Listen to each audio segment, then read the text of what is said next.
Bill. The bills are set down for second reading. International treaty and reviews briefings are set down for consideration. Speaker, the clerk has been informed of the introduction of 4 bills. Commerce Commission Reform Amendment Bill, introduction. Electoral District Boundaries Amendment Bill, introduction. Data and Statistics Census Amendment Bill, introduction. Trust Horizon Trust Variation Bill, introduction. Those bills are set down for first reading. The House comes now to oral questions. The first in the name of Dan Bedwell. Thank you, Mr. Speaker. My question is to the Minister of Finance and asks, will conflict in the Middle East have an impact on the New Zealand economy? The Honourable Nicola Willis. Mr. Speaker, New Zealand is a trading nation, so significant global events do impact on the economy. The question in this case is how big that impact will be. A lot will depend on how long the conflict continues and whether it escalates.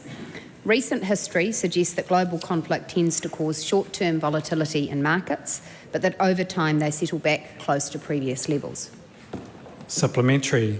How have markets reacted to the conflict? Mr. Speaker, to date financial market reaction has been relatively muted so far. The price of crude oil has risen this week, but to nothing like the levels seen when Russia invaded Ukraine. When US markets closed at 10 a.m. today, it was up 7% on last Friday's close at just under US $78 a barrel. That compares with a price of US $128 a barrel on 8 March 2022. Global equity markets have remained stable. The S&P index actually rose fractionally overnight. But, Mr. Speaker, the duration and extent of this conflict remains unclear, and Treasury and the Reserve Bank will continue to monitor market developments closely. Supplementary question. What could be the impact of the conflict on the New Zealand exports? Mr. Speaker, the Middle East is a relatively small market for New Zealand, but one that is growing in importance. Total exports to the region last year were $3.3 billion, representing 3% of New Zealand's total exports. The conflict, which is disrupting traffic through the Strait of Hormuz, will undoubtedly present some challenges. However, New Zealand's exporters have shown themselves to be extremely resilient and adaptable in recent years and are taking advantage of the work the government is doing to open doors by negotiating rules, removing non-tariff barriers and diversifying markets to build resilience. It is notable that despite the imposition of tariffs on exports to the US last year, exports to the United States actually increased, and as did our overall exports. How could the conflict impact on fuel supplies and prices? Mr. Speaker, recently introduced regulations require fuel importers to maintain at least 28 days of petrol and 21 days of diesel reserves, with the government having acted to increase that requirement. The petrol companies have all reported healthy stocks, and additional supplies are already in transit, so domestic fuel shortages are not anticipated in the short or medium term. The impact on price will depend on how long the conflict continues and whether it escalates. Question 2, the Right Honourable... Supplementary. I'm sorry, the Debbie Naruwa-Packer. Thank you. With the oil prices already 7% higher and 20% of global supply moving through the Strait of Hormuz, does the Minister accept that New Zealand families will be paying higher fuel, food and possibly mortgage costs because of this conflict? And what concrete steps is she taking to shield them? Well, Mr. Speaker, it is absolutely the case that the price of crude oil by the barrel has an impact on the fuel prices that New Zealanders pay at the pump, and that's why I will continue to monitor those movements closely. It also, of course, has an impact on the costs of freight, food and other factors in the economy. I acknowledge that. Mr. Speaker, the member overestimates my importance and influence. My ability to end the conflict in the Middle East is limited. Question number 2. Question number 2, the Right Honourable Chris Hipkins. Thank you, Mr. Speaker. Does he stand by all of his government statements and actions? The Right Yes. Honourable Prime Minister. Does the New Zealand government support the US and Israel's airstrikes against Iran? Well, as I've said yesterday, we have long supported action that stops Iran from attaining a nuclear weapon, that sponsors state terrorism around the world and also brutally represses its people. But these are independent actions by the US and Israel. We're not party to them. We've not had advance warning. We've not had a subsequent briefing. Supplementary. Does the New Zealand government believe the US and Israel's airstrikes against Iran are in accordance with the United Nations Charter? Well, again, I've noted the member's comments and his remarks today in the House, and I just say that I'm unsure as to how he would possibly make the assessment that they are illegal or legal, and that is because the member and any of the members do not have access to the information. New Zealand cannot jump to conclusions either way, because actually at the end of the day we have not been party to the information or intelligence around these strikes. We can make assumptions about that, but as Prime Minister I have to deal with the facts and the evidence that I have before me, and as a result that is why it is up to the US and it is up to Israel to assert the legality of these strikes. Supplementary question. Is the Secretary-General of the United Nations wrong when he said that the airstrikes violated international law and breached core principles of the UN Charter? Well, as the member has read, as I have as well, the US has invoked the right to self-defence under Article 51 of the UN Charter. That is up for them to provide the legal evidence and the justification for these strikes. But sitting here in New Zealand with people jumping to assumptions based off what they've read in media reports without the knowledge or the information is not actually what we need to do. We need to be factually and evidence-based, and as a result we're not in a position to determine whether they are legal or illegal. That is up for the Americans and the Israelis to assert. Supplementary question. Why did he say that, quote, any actions that stops Iran from getting nuclear weapons is a good thing, end quote, suggesting he'd support any actions even if they're contrary to international law? Well, I clarified those remarks this morning. Supplementary question. Why did he repeatedly refuse to condemn the bombing of school children? The bombing of school children and actually any civilian casualties in a war is a total tragedy, and it is terrible what has happened there. But this is as you've seen, as I said yesterday, the Americans and the Israelis are commenting on that. But this is why we want to see a very quick resolution to this. This is why we want to see Iran and their leadership resume negotiations very, very quickly. Supplementary question. Does he stand by his own statement, quote, we need to stand up for the international rules-based system that has actually served New Zealand incredibly well. When it is under threat, you've actually got to call it out and you've got to stand up and make your contribution, end quote. If so, why won't he take a position on whether the US and Israel's airstrikes are consistent with that international rules-based system, particularly given the Secretary-General for the United Nations has said they are not? In answer to the first part, absolutely. But as I've just explained to the member, we do not have the information or intelligence by which these independent actions by the US and Israel were launched. And the member doesn't either. Supplementary. Supplementary question, the Honourable David Seymour. Is it a greater priority for his government to rush to judgment on a rapidly developing matter on the other side of the world, or carefully manage the New Zealand economy for the benefit of New Zealanders? Well, I think I have a responsibility to say very clearly that it's very easy to jump to assumptions and make assertions from here, but we do not have the information. We are not party to the information or intelligence. These were. Well, the member may interject from the other side, but that is the reality of it. Does that member have the information as well? Does the member have the information? Supplementary. The Deputy Nauru-Wapaka. Point of order, the Honourable Chris Bishop.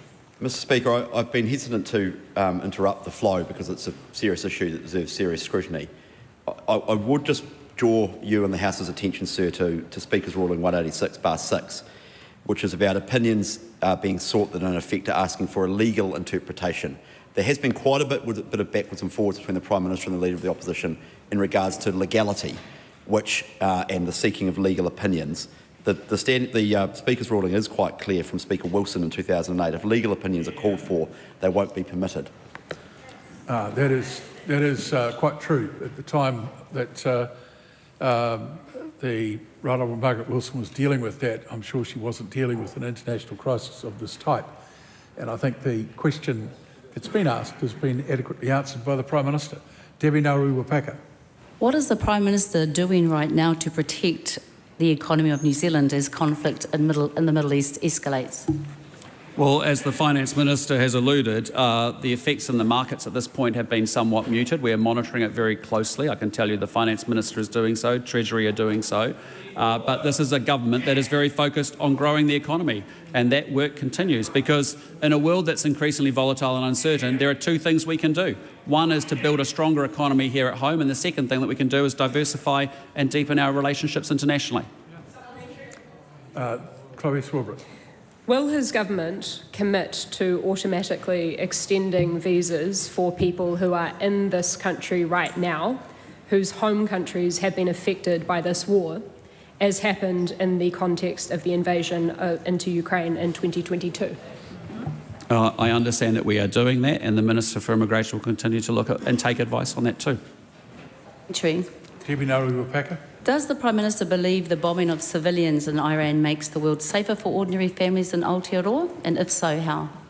I think the bombing of civilians in Iran or any conflict around the world is an absolute tragedy. And that is why we want to see negotiations resume quickly, and that's why we want to expect and join with the international community in wanting to see a very quick resolution to this conflict. Debbie Ngaruiwapaka.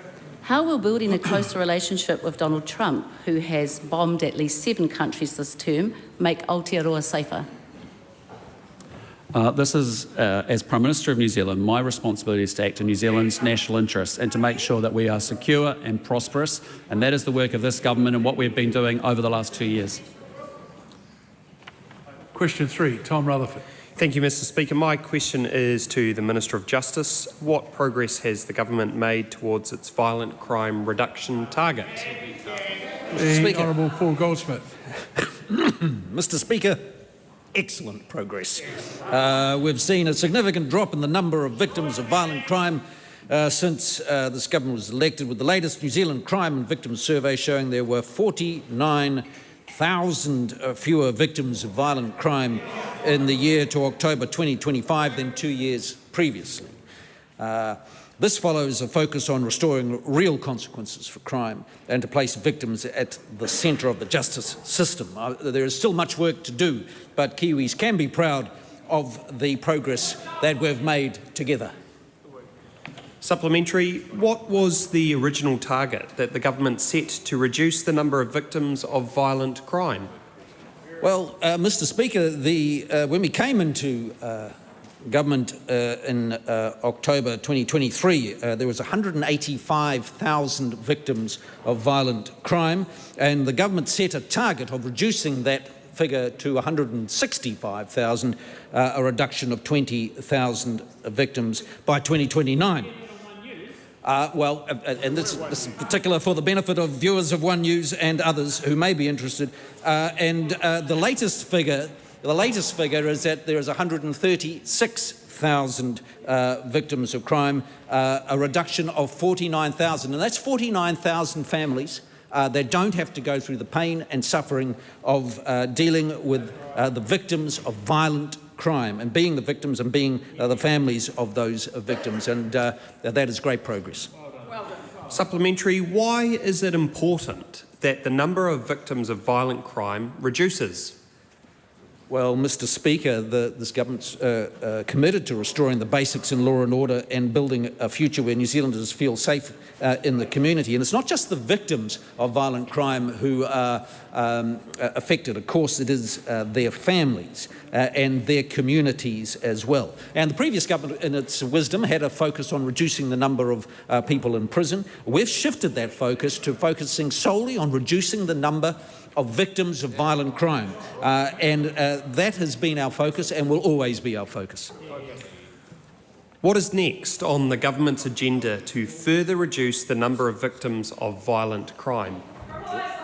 Well, Mr Speaker, we've made tremendous progress, but there's still more work to do, and very shortly we'll be introducing legislation to strengthen trespass laws in New Zealand, following by legislation to provide police with the power to deal with antisocial disorderly behaviour in our CBDs, and our crime amendment bill is making its way through the House. And I'm proud of the work that the law and order team across government are doing, which is making a real difference to the lives of New Zealanders, and we know right here that there is much more work to do. Question number 4, the Honourable Barbara Emmons. Vinaka Vakalevu, Mr Speaker. To the Minister of Finance, why did she say Kiwis are being impatient for cost of living relief when she promised it in July 2024? The Honourable Nicola Willis. Mr Speaker, because they, like me, are impatient. We all want a stronger economy sooner, and I share their frustration. These are, Mr Speaker, New Zealanders who as recently as 2022 endured annual price increases of 6.9%, 7.3%, 7.2% and 7.2% in successive quarters. And Mr Speaker, I'd note that in July 2024, the government did provide promised cost of living relief through tax changes that benefited around 1.9 million New Zealand households by an average of $60 extra a fortnight in their hand. $60 a fortnight, I take the member would want to take back. This, of course, Mr Speaker, has been joined by other measures, including family boost, scrapping the Auckland fuel and ute tax, extending working for families, rates rebates for super gold card holders. I could go on. Most importantly, however, since 2023, inflation has come down markedly. I too am impatient for the economy to grow with higher wages and higher employment and inflation settled within the target band. That takes time, however, and international events, as we have seen, mean the recovery is not necessarily a smooth road. Supplementary. How many of the 21,000 families that she promised would receive a $250 tax cut have actually received it, or are they just being impatient? Well, Mr Speaker, if the member wants specific data, she should put it in the question on notice. However, it is the case that in terms of the Family Boost tax credit, we made changes to that last year, which I note the member's party supported, having earlier opposed, which mean that many families have now got more than $150 in fortnight in relief from that policy, which combined with the impact of tax relief means there are undoubtedly families who will have received tax relief through bracket changes, working for families changes and Family Boost that amount to that $250. But most importantly, Mr Speaker, we were always clear that they would receive up to that amount. We never promised that was an average. Supplementary. Are families impatient because she promised to, quote, reduce food prices for Kiwis, unquote, and has done nothing to help? Well, Mr Speaker, I have gone and reviewed documents which the member's leader referred to in the House, and he will note I have written to him about this, because the article the member is referring to now is a paraphrase from a journalist, and the video, which Mr Hipkins has referred to previously, in which he said that I made the statement that National would make groceries cheaper. That statement is not included in that video at any stage. I provided the full transcript to Mr Hipkins. He has chosen not to correct his statement. Point of order, Mr Speaker. Point of order, Mr Speaker. Sorry? Point of order, Mr Speaker. Point of order, the Honourable Barbara Emmons. I'd just like to correct the Minister's response to my question in relation to the transcript that she was quoting. She was quoting Chris Hipkins' quote from last week. I was actually quoting from a transcript of Nicola Willis's press conference of the 27th of August 2025, where she said, quote, "The purpose of this briefing is to update you on the government's next steps to increase grocery competition and reduce food prices for Kiwis," unquote. So the Minister responded to a quote that was not what I was referring to. Speaking of the point of order. Well, Mr Speaker, you can see the dilemma when her leader makes statements that are not referenced, in fact, that I then have cause to question statements that member makes as well. Yep, I can see the dilemma. Ask your next up. Can I ask that one again? Well, if you want to ask it again, that's fine. Yeah. Supplementary. Are people impatient because she promised on the 27th of August 2025 action on food, quote, reducing food prices for Kiwis, unquote, and she's done nothing to help? Well, Mr. Speaker, I'm with every New Zealander who would like to see groceries cheaper. The question for us is whether or not we can make groceries cheaper than would otherwise be the case. It is the case that when inflation is higher, grocery prices increase more rapidly, and that with that inflation under control, they have not risen as fast as could have been the case with a more profligate and high-spending government. It is also the case, Mr. Speaker, that our government has taken action to do what we can to support more competition in the grocery sector. Those actions, including changes to the fast-track legislation, changes to building consent rules to enable new entrants to compete. The Commerce Commission have reported extensively on the margins which supermarket operators charge for their goods and those increasing margins, and I join with those New Zealanders who wish to see grocery prices cheaper. I am realistic about the role of government in that. Supplementary. Supplementary. Are people impatient because she promised action on energy prices, but she's introducing a gas tax instead? Mr. Speaker, there can be no affordability and security of electricity supply in New Zealand unless we as policymakers address the very real challenge of what happens to electricity supply on days when there isn't enough water in the hydro lakes, the sun isn't shining and the wind isn't blowing. If we do not address that challenge, electricity prices will only go up. And I note, Mr. Speaker, that future pricing for energy on the wholesale market has reflected risk reduction since the government's statements on LNG and Genesis Energy. True. Greg Hamilton. What has been the target for inflation over successive governments? Well, Mr. Speaker, since 2002, successive governments have had a target for the Reserve Bank of annual CPI inflation of between 1% and 3% on average over the medium term. The target, of course, has never been about prices falling across the board, but is aimed at low and stable inflation.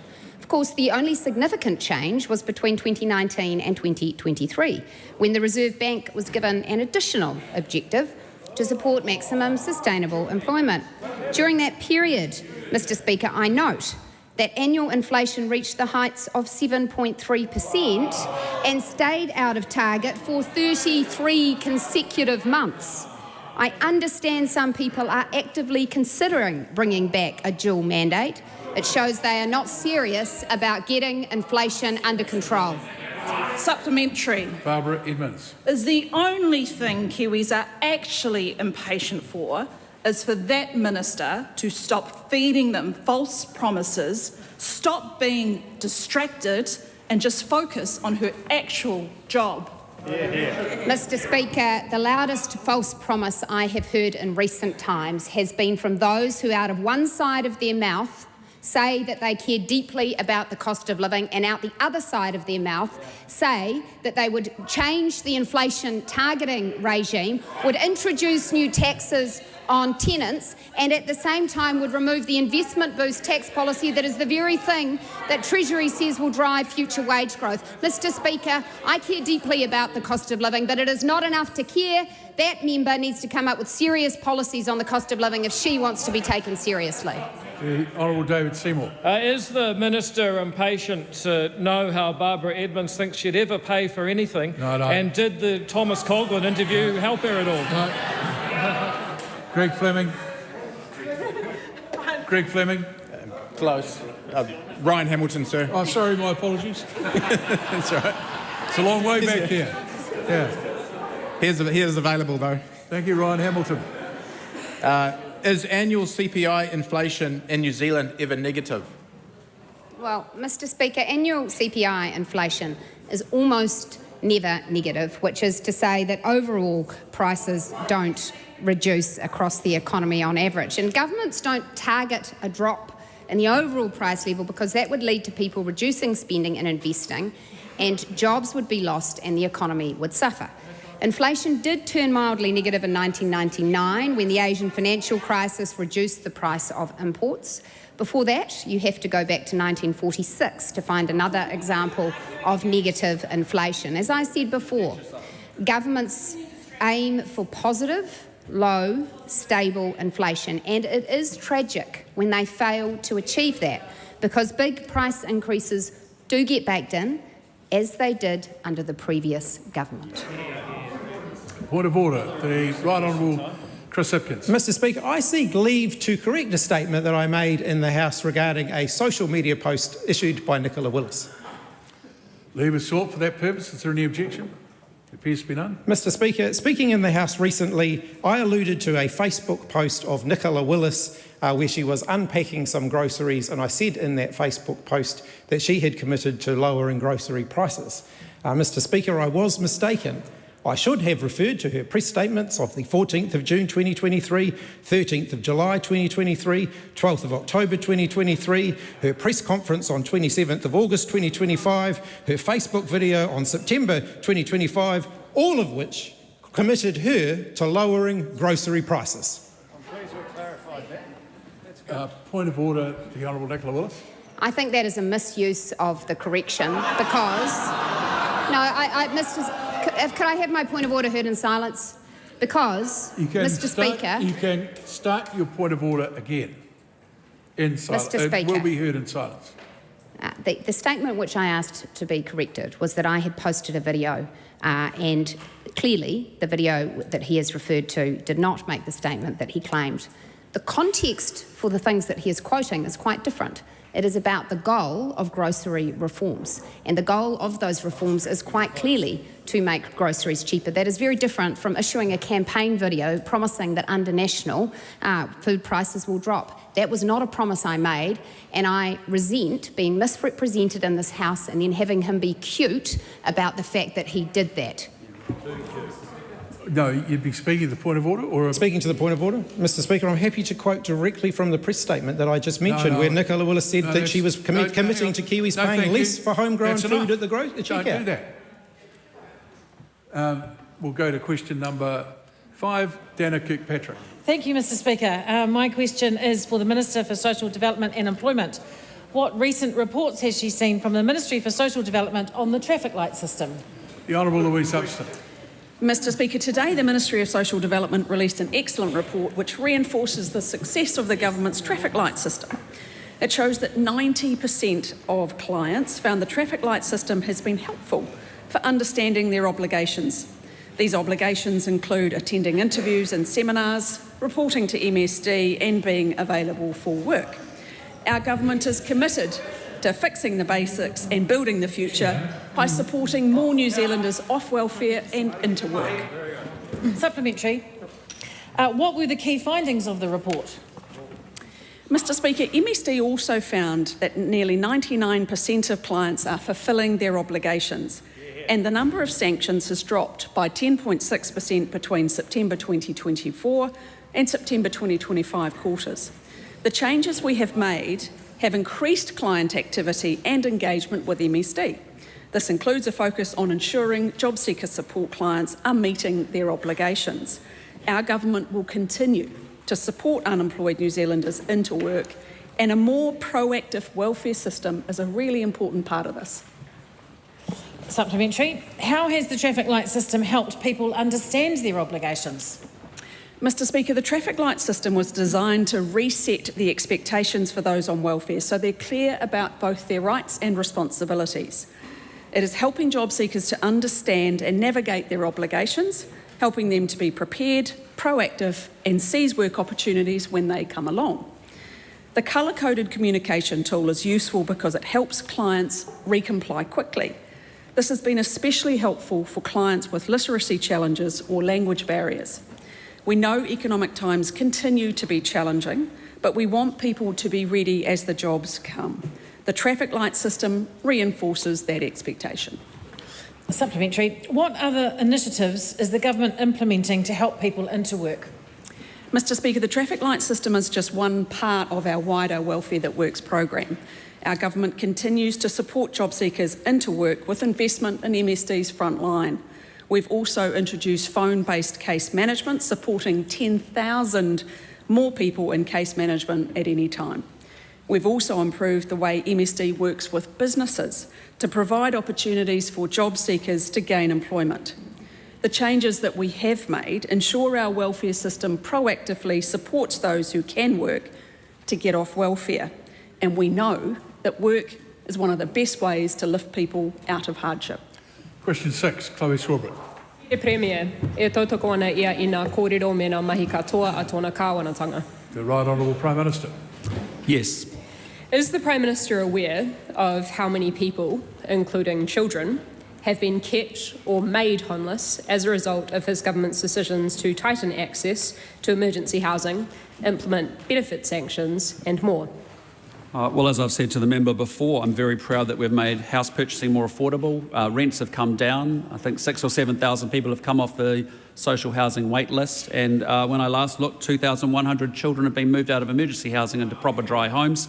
And there's big investment going in and support happening in homeless situations as well. Point of order, Mr Speaker. Point of order, Chloe Swarbrick. The Prime Minister did not address the question, which was whether he is tracking any data on how many people have been made or kept in homelessness as a result of the government's decisions to tighten access to emergency housing. Well, I think it'd be pretty unreasonable to listen to the data that he's just given and not conclude that there's some analysis being done on that. Respectfully, Mr Speaker, that data is unrelated. You can count data with regard... Question through the question, I'm not getting into a discussion with you about the merits of an answer. Chloe Swarbrick. Does the Prime Minister then accept the data that shows that homelessness has increased across the country, doubling in Auckland alone, since his government made decisions to tighten access to emergency housing? Well, as I've said to the member before, our record on housing is much better than that member's, where homelessness went up 37% and $1 billion was spent. What we see is housing affordability for the people who can afford to buy a house. We see rents coming down. We've seen 6,000 people come off the social housing wait list, 2,124 kids come out of squalid motels into proper homes. We've seen rents that are actually stable to falling. And importantly, last count, Auckland councillors, I understand, is doing daily counts of rough sleepers. There's about 30 in the Auckland CBD. And the good news is, of the 300 housing first places that we've made available, 203 have been tenanted and 13 have signed leases. So our action plan to make sure that we can support and deal with homelessness in the Auckland CBD in particular is making good progress. Where does he expect those experiencing homelessness who have been denied support because of his government's decisions to tighten the criteria on emergency housing as having contributed to their own homelessness to go if they end up being issued with his intended move-on orders, other than to the next shopfront, the next park or the next cemetery? Well, in answer to the first part of the question, this is a government that spends $515 million a year with different agencies and organisations supporting homeless folk. It's a government that spends $5 billion a year on total housing support.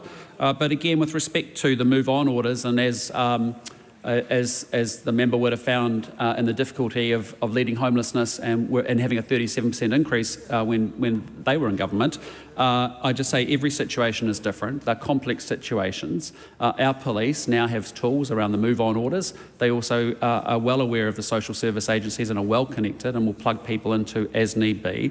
But we trust our police. They've developed outstanding operational guidelines on gang patches, and we expect similar here. Point of order, Mr Speaker. Point of order, Chloe Swarbrick. I seek leave of the House to table internal guidance circulated amongst MSD staff on the criteria to decline emergency housing applications from members of the public. Is that a publicly available document? No, it's not. Leave is sought for that purpose. Is there any objection? Appears to be none.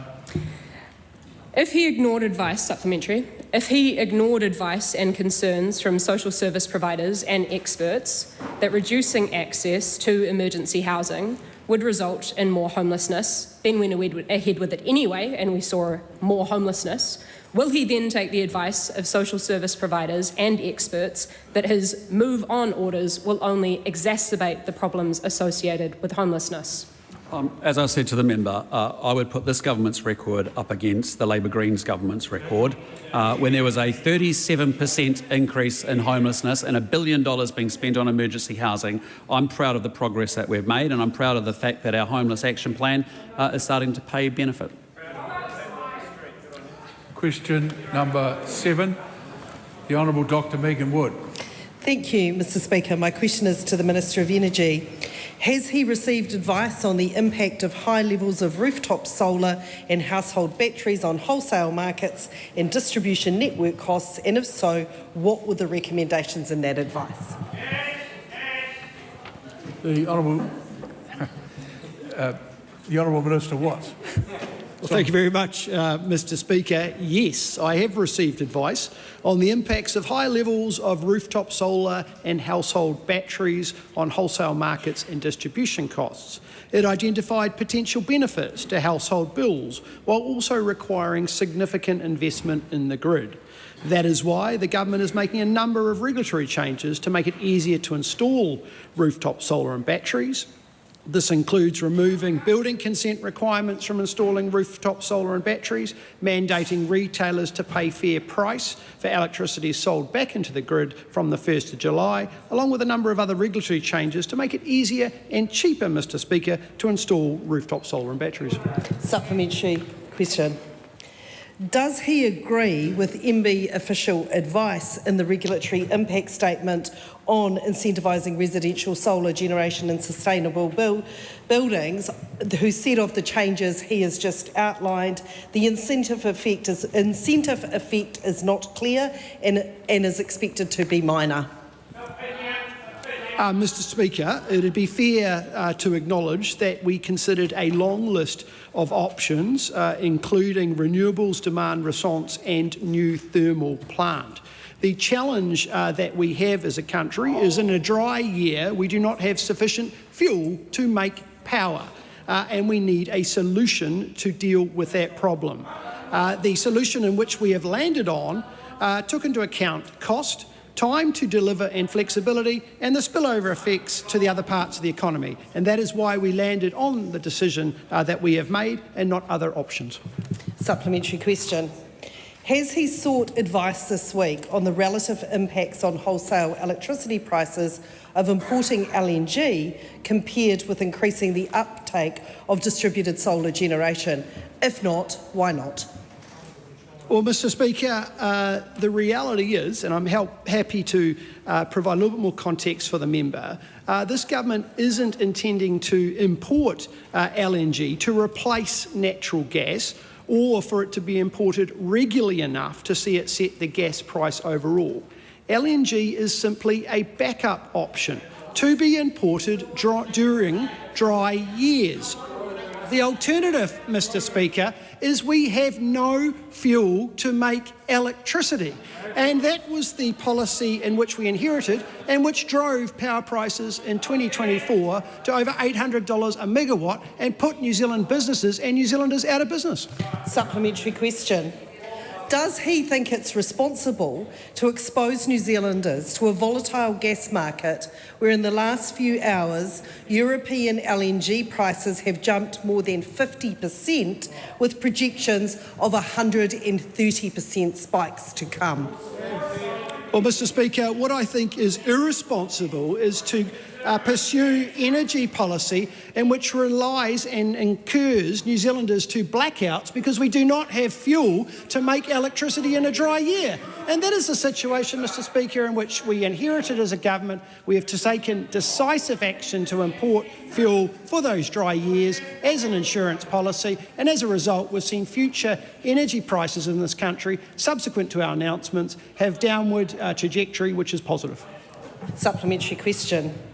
Has he or anyone in his office shared advice or costings prepared by his officials on solar options with the National Party and/or anyone involved in writing National Party policy? Mr Speaker, we have a range of advice regarding solar and batteries that is under active consideration, and when it is no longer under active consideration, then that will be released. No, point of order, Mr Speaker. Point of order. a very direct question asking whether the Minister had, or anyone in his office, had shared any of that advice or costings with the National Party or anyone who is involved in writing National Party policy. It's a pretty simple question and it deserves a straight answer. You got a straight answer. No, I didn't. Yes, you did. Sorry? He said it was, there was some, once stuff was outside of active consideration, they'd be released. Clearly not released before that. Question number 8, Todd Stevenson. Thank you, Mr. Speaker. Great. My question is to the Minister for Children. What recent reports has she seen regarding youth justice? Mr. The Speaker. Honourable Karen Shaw. Thank you, Mr. Speaker. I have seen the Youth Justice Indicators Summary Report, February 2026, which shows a reduction in youth involved in the justice system. We are seeing fewer young people enter the justice system for the first time. I've also seen a briefing from Oranga Tamariki with more recent data that shows Government Target 3 for reducing child and youth offending has decreased by 22%. This is against a target of 15% by 2030. I want to thank Oranga Tamariki staff for the lead they have taken in achieving this result, alongside their colleagues at police and other agencies, to ensure there are timely, coordinated and proper responses to youth offending. Supplementary. What is the overall trend for child and youth offending under her leadership? Mr. Speaker, this is the third consecutive drop from the previous quarters and shows a consistent downward trend in serious and persistent youth offending by children and young people. The downward trend remains positive and continues to exceed expectations. It is also consistent across the majority of the country, with drops of 20% or more in 8 of the 12 police districts. Supplementary. Is the Minister satisfied now that the target has been met ahead of schedule? Mr. Speaker, absolutely not. Just because we have achieved the target well ahead of expectations doesn't mean we stop now. Every young person deserves the opportunity to be the best versions of themselves.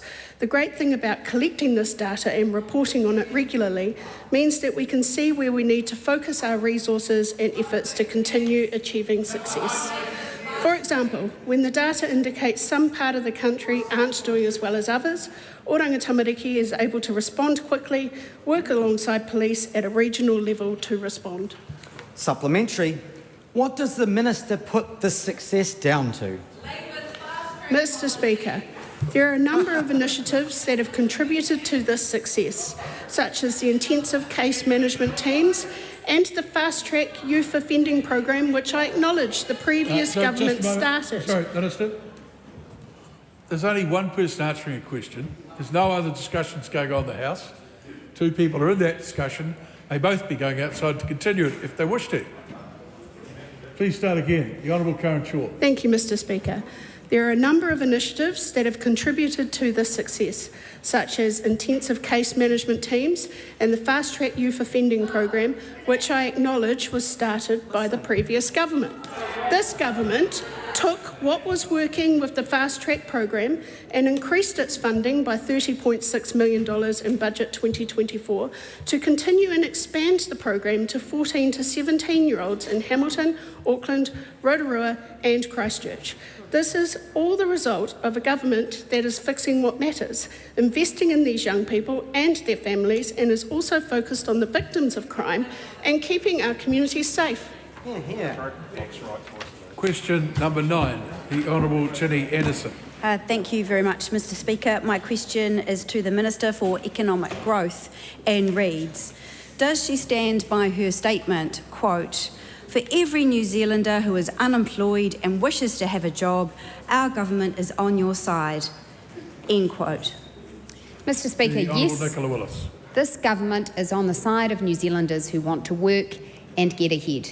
That is why we have been focused on restoring the economic conditions needed for job creation. That is also why we have supported the fast-tracking of job-rich projects, why we have supported the investment boost tax relief, and why we have taken action to reduce red tape and restore confidence across a range of industries, from farming through to the film sector through to tourism. Is she on the side of the nearly 10,000 Wellingtonians who face 10,000 fewer jobs under her economic plan? Well, Mr. Speaker, I think that the number that the member is referring to relies on an analysis by Craig Rennie, the shadow finance spokesperson for the Labour Party. No, sorry. Start again about the added little bit of a barb. Can't refer to someone who's outside the House in that term. Well, Mr. Speaker, I think the member is relying on statistics from a source I consider unreliable.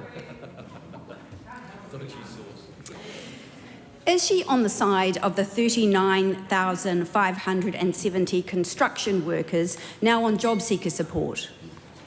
Mr. Speaker, I am absolutely on the side of those in the construction sector who wish to see more employment. That is why, unlike that member, I supported the fast-track bill to ensure that job-rich construction projects can happen sooner so people can have shovels in the ground rather than swapping papers in court. Mr. Speaker, that is why we have been on the side of replacing the Resource Management Act so that more construction can happen in future. Mr. Speaker, that is why we have invested in job-rich public infrastructure projects, and it is why I stand by the Reserve Bank's mandate, which has ensured that not only has inflation come down, but interest rates have dropped considerably, meaning that construction projects that might have stayed on the shelf have been dusted off and are turning into action. That's where construction jobs come from. That's right.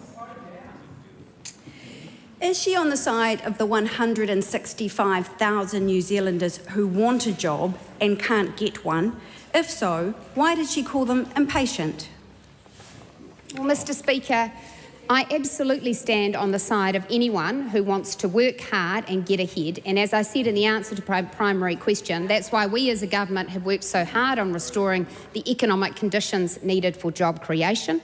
I hope the member joins me in welcoming the fact that the latest statistics show that in the December quarter, 15,000 more New Zealanders were employed. I hope the member also joins me in celebrating today's news from the tourism sector, that thousands more jobs have been created in that sector over the past year alone. How can she be on the side of unemployed New Zealanders when she is destroying jobs, pushing people onto JobSeeker, dismissing them as being impatient and driving them offshore to other countries for a better wage? Well, there are many aspects of that question that would make it out of order, but the Minister may respond if she wishes. Mr. Speaker, multiple statements in that question were wrong. Question number 10, Suze Redmayne. Thank you, Mr. Speaker. My question is to the Associate Minister of Transport. What recent announcements has he made about RNZAF base Ohakea?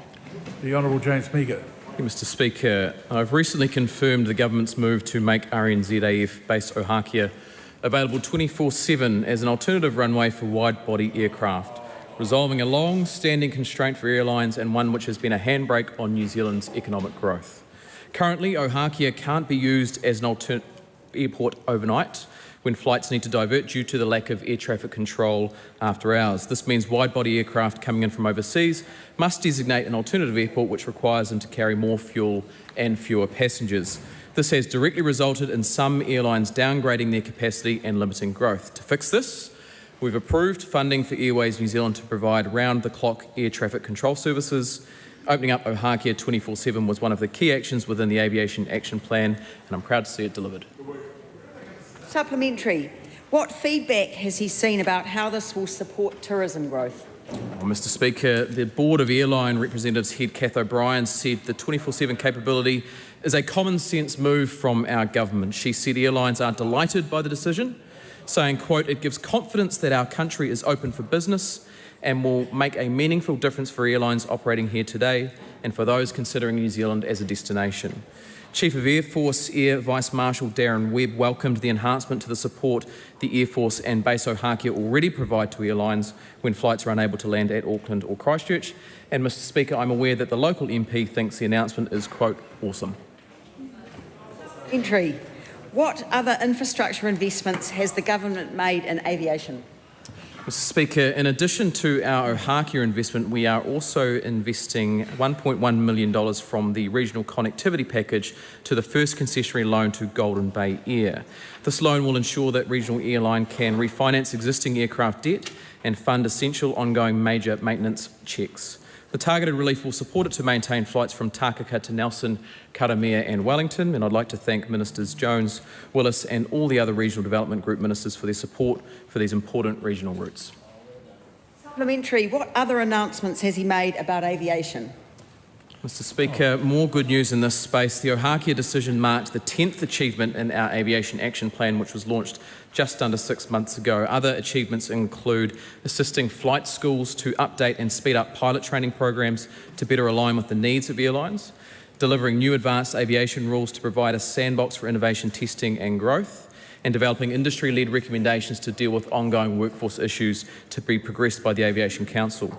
And finally, additionally, last year we announced $3.35 million in investment for Wanganui Airport to complete construction of the new sealed parallel taxiway. This will address long-standing safety issues by reducing the need for aircraft to backtrack on the active runway before takeoff and after landing. Mr Speaker, it's great to be part of a government that is committed to fixing the basics and building the future of our aviation sector. Question number 11, Ruben Davison. Thank you, Mr Speaker. My question is to the Minister for Science, Innovation and Technology and asks, how does the Bioeconomy Science Institute, cutting 134 jobs, including 86 science roles, less than a year after it was formed, fuel economic growth? Mr Speaker. The Honourable Dr Shane Reti. Mr Speaker, the Bioeconomy Science Institute performs an important role in supporting the growth and development of New Zealand's biological sector, but it will only be effective if it is operating on a financially sustainable footing. I am advised that the Bioeconomy Science Institute carefully assessed every application to ensure the Institute retains the capability, expertise and continuity needed to deliver impactful science and contribute to economic growth. The Bioeconomy Science Institute brought together 4 Crown Research Institutes which subsequently identified areas of overlap and duplication. I note this has been a voluntary redundancy round and operational decisions about staffing sit with the Bioeconomy Science Institute Board. Supplementary. Are these job cuts consistent with addressing the long-term underinvestment identified by his Science System Advisory Group? Mr Speaker, these steps are consistent with requiring our science system to be productive, to be efficient, to be sustainable and to generate real value for New Zealanders. Supplementary. Does he then take responsibility for these job cuts occurring because he has left the science sector underfunded? No, Mr Speaker, I'm encouraged by the last Stats New Zealand report that actually showed there was more scientists than we had previously, and also new opportunities for science through the new emerging technologies, the Institute for Advanced Technologies, through artificial intelligence, through quantum, through magnet materials, through Robinson's, and the $42 million biodiscovery platform. Supplementary. When he cut Callaghan Innovation, ransacked the Marsden Fund and is now cutting 134 jobs from the new Science Institute, where can New Zealanders expect the next round of job losses to come from? Mr Speaker, I reject that member's assertions, but again I return to the fact that the science system will need to be productive, efficient, financially sustainable and generate real value for New Zealanders. Supplementary. Has the Parliamentary Commissioner for the Environment been proven right when he warned that it is seldom worth such upheavals due to the, quote, loss in productivity and morale, end quote? Mr Speaker, considering we're still progressing through the science reforms, that's a decision and an analysis to be had at the end of the reforms, but I have high expectations and am encouraged by the reforms to date. Question number 12, the Honourable Marama Davidson. Thank you, Mr Speaker. Ki te Premier, e tautoko ana ia e ngā kōrero me ngā mahi katoa a tōna kāwanatanga. Right Honourable Prime Minister. Yes. Does he think New Zealanders are comfortable with the 12 to 14% of our children, roughly the population of Tauranga, living in poverty? No New Zealander wants to see children living in poverty. Again, that is why this government is doing everything it can to grow the economy. Can he explain to the House what kind of choices whānau in hardship face, such as whether to go visit the doctor or buy fresh veggies, or whether to turn the heating on or buy school supplies? It has no doubt been a very difficult and tough time for many New Zealanders, and that is why, if you care about low and middle income working New Zealanders, you run the economy. You don't create high inflation and put an economy into recession.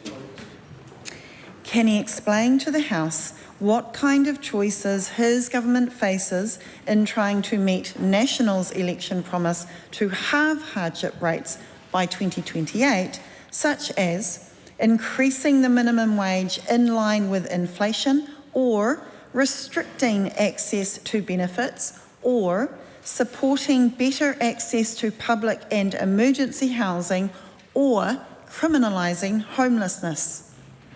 I reject the characterisation of that question. Does he agree with the Children's Commissioner that, quote, children cannot wait for our economy to improve, children get one chance at childhood and we've got to act and get this right now, end quote, and if not, why not? Well, that's why this government's working incredibly hard to control spending so we lower inflation, lower interest rates, get the economy growing and get people into work. Have any of his government's policies or actions contributed to an increase in child material hardship? Well, again, this government's actions to control spending and lower inflation is incredibly helpful for Kiwis that have been doing it tough. 3.1% inflation is better than 7.3%. 9 interest rate falls are better than 12 interest rate rises. Economic growth in the last quarter of 1.1% is better than a shrinking economy. And certainly we know we've got work to do as we want to see more people come out of unemployment and into work. That concludes question time. We'll take 30 seconds to allow members to go off to the other business that they have to transact this afternoon.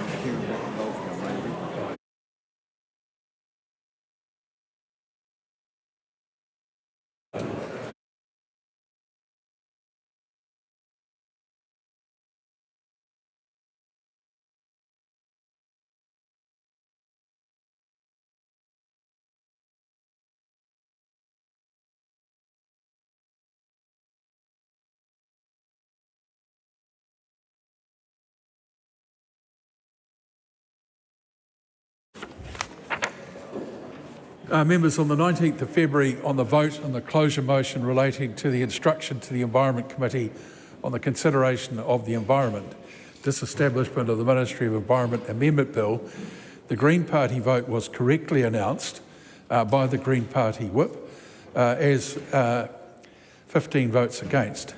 It should have been recorded as 13. The correct result is ayes 68, noes 53.